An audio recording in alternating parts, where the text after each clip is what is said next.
பாருங்கள், இவர் தாங்க எங்கள் டாபர் மேனு. ஒரு இடத்துல நிற்க மாட்டாருங்க. உண்மையிலேயே சொல்லக்கூடாது, சும்மா சொல்லக்கூடாதுங்க. மற்ற 3 நாய் இருக்குங்க அவன் வீட்டில், சும்மாவே தாங்க படுத்து கிடக்கும் திண்டு விட்டு. இது ரவைக்கும் பகலைக்கும் ஒரு உறங்காதுங்க. பாருங்கள், எந்த நேரம் பார்த்தாலும் இது வாய் சும்மா இருக்காது, ஒரு இடத்துல நிற்காது. சும்மா நொய்ண்டிகிட்டே இருக்கும், குலைச்சிக்கே இருக்கும். பாருங்கள், அதுக்கு வாலும் இல்லை, ஒன்றும் இல்லை. இதான் பாருங்கள், இதாங்க அவருடைய பிறவி இதாங்க. ஆனால் இப்போ இளம் குட்டிங்க, ஒரு 2 மாதம் 2.5 மாதம் தான் ஆகுது.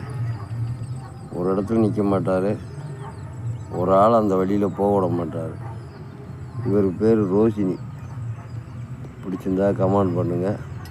புதுசாக பார்க்குற நண்பர்கள் சப்ஸ்கிரைப் கொடுங்க. அடுத்த ஒரு வீடியோவில் சந்திக்கும் வரை உங்கள் ராஜ் நண்பர்களே, வணக்கம்.